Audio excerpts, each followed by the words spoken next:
Hello అండి. Welcome back to our channel. Sweet cravings ఏమన్నా ఉంటే దీన్ని డెఫినెట్‌గా ట్రై చేయండి. మిల్క్‌లో 2 స్పూన్స్ కస్టర్డ్ పౌడర్‌ని ఉండలు లేకుండా కలుపుకొని, మీ దగ్గర ఎన్ని ఫ్రూట్స్ ఉంటే అన్ని ఫ్రూట్స్ అన్నీ కట్ చేసుకోండి.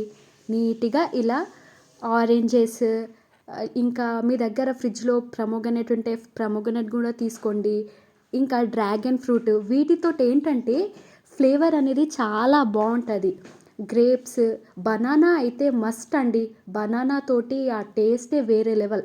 దాని తర్వాత మనం కలుపుకున్న కస్టర్డ్ పౌడర్‌ని వేడి చేసుకుంటున్న మిల్క్‌లో కలుపుకొని, షుగర్ ఒక కప్పు మీకు తీపి ఎంత కావాలంటే అంత యాడ్ చేసుకొని, దాన్ని లో ఫ్లేమ్‌లో ఇలా బాగా కుక్ చేసుకోండి. సో దట్ అది మంచిగా వస్తుంది. దాని తర్వాత మీరు కట్ చేసుకున్నారే ఆ ఫ్రూట్స్ అన్నీ ఒక్కొక్కటి ఇలా యాడ్ చేసుకోండి. యాడ్ చేసుకున్న తర్వాత దాన్ని పక్కన పెట్టేయండి. దాని తర్వాత దాన్ని బాగా కలుపుకోండి.